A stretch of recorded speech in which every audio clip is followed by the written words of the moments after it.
Hello বন্ধুরা, এখন আমি জেমস গান পরিচালিত সুপারম্যান সিনেমাটা রিভিউ করতে চলেছি, যেটি একটু আগে সিনেমা হল থেকে দেখে আসলাম। ফার্স্ট ডে ফার্স্ট শোই বলতে পারেন। তো কেমন হলো সিনেমা? ডিসি আগে যা যা কাজ এসছে, বা জ্যাক স্নাইডারের যদি আমি কথা বলি, ম্যান অফ স্টিল হোক বা তারপর যা যা এসছে, সেই লেভেলে কি যেতে পারলো? নাকি জেমস গান তার নিজের মতো করে প্রেজেন্ট করলো? ছোট্ট করে যে গল্পটা বলি, এখানে এখানে সুপারম্যানের পাস্ট লাইফের ব্যাপারে আসছে, ক্রিপ্টন থেকে এখানে তাকে পাঠাচ্ছে তার বাবা মা। ওই সমস্ত জিনিস না বেশি ভালোভাবে এখানে দেখায়নি। পরিষ্কার ডিরেক্টর আগেই বলে দিয়েছিল এই জিনিস প্রত্যেকটা মানুষের এখন জানা, আমার গল্প তারপর থেকে। তবুও সেই যে পাঠাচ্ছে তার একটা সামান্য কিছু ব্যাপার আছে, যেটা এই সময় সুপারম্যানকে এমন কিছু কনস্পিরেসির মধ্যে ফাঁসিয়ে দেবে, যার জন্য সেই পুরোনো কিছু ক্লিপস কিন্তু এখানে দেখানো হচ্ছে, যেটাকে যার নতুন অ্যাক্টর দিয়ে করানো হয়েছে, এআই হোক মানে সিসিজি এর দিকে কাজ দেওয়ার হোক, সেগুলো করানো হচ্ছে।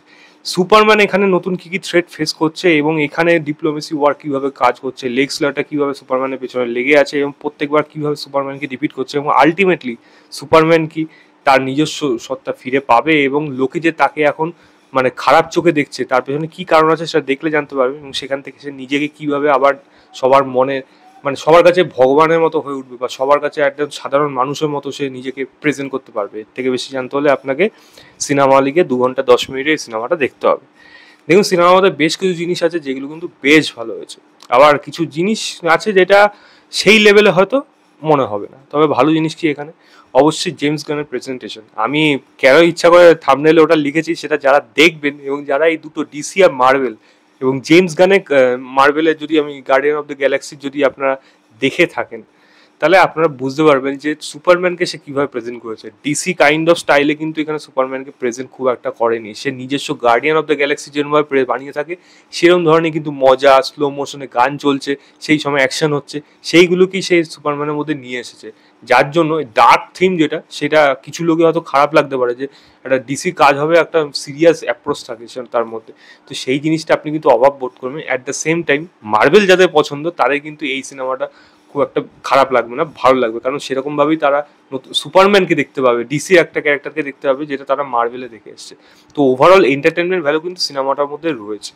দ্বিতীয় জিনিস বলবো, এখানে সিজির কাজ, ভিএফএক্স এর কাজ, সেগুলো বেশ ভালো, এবং অ্যাকশন সিন যেগুলো করা হয়েছে সেগুলো দেখতে বেশ ভালো লাগে। সুপারম্যান লুইস তার এই ক্যারেক্টারগুলো আগের থেকে আমরা ধরে নিয়েছি, এগুলো এস্টাবলিশ রয়েছে বলে আমরা সেটাকে ধরে নিয়ে যেরকম গল্পটা এগিয়েছে সেই অনুযায়ী তাদের পারফরমেন্স, লেক্স লোথার হোক বা বাকি যারা যারা রয়েছে, পারফরমেন্স কিন্তু এখানে খারাপ লাগবে না। ব্যাকগ্রাউন্ড মিউজিকের কাজ আমি অবশ্যই এখানে প্রশংসা করবো, এবং যেরকম বললাম জেমস গানের সিনেমা, গানের ইউজ যেরকমভাবে সে ইউজ করে এবং অ্যাকশন সিনে যেরকমভাবে মিউজিককে ব্যবহার করে, সেটা কিন্তু তার বরাবরই একটা ইউএসবি সিনেমার জন্য, যেটা এই সিনেমার মধ্যে আবারও দেখা যাবে। এবং দেখুন, ক্যামিও কি আছে না আছে সেটা আপনারা যখন দেখবেন তাহলে জানতে পারবেন।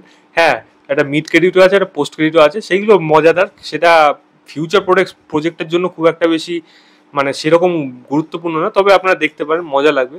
তবে হ্যাঁ, ফিউচার প্রজেক্টের জন্য কি আছে সেটা কিন্তু সিনেমার মাঝখানেই রয়েছে, সেটা আপনারা যারা একটু ফলো করেন তারা এমনি বুঝে যাবেন কি থাকতে চলেছে, এবং ক্যামিও কার আছে সেটাও দেখতে বুঝতে পারবেন। তো ওভারঅল যদি এন্টারটেনমেন্ট ভ্যালু চান এই সিনেমাটার থেকে, সিজি হোক, অ্যাকশন হোক, সুপারম্যান ভ্যালু হোক, সিনেমা হোক, এবং সিনেমাটা একটা মোটামুটি একটা ভালো রকম গল্প হোক, যেটা কিন্তু আপনার এই সিনেমার জন্য ভালো লাগবে। ছোটোখাটো অন্যান্য অনেকগুলো দিক আছে ডিসির থেকে, এটা অনেকটা মানে ডিসি যেরকম ধরনের সিনেমা বানায় সে থেকে অনেকটা চেঞ্জ করে জেমস গান এটাকে প্রেজেন্ট করেছে, যার জন্য অনেকের কাছে এটা ভালো লাগতে পারে, খারাপও লাগতে পারে। খারাপ জিনিস কি এখানে, যেটা বললাম ডিসির যে ডার্ক থিমটা, সেই ডার্ক থিমটা আমি এখানে অনেকটা মিস করেছি, যেটা আমার মনে হয় একটু সিরিয়াসনেস হওয়ার প্রয়োজন ছিল।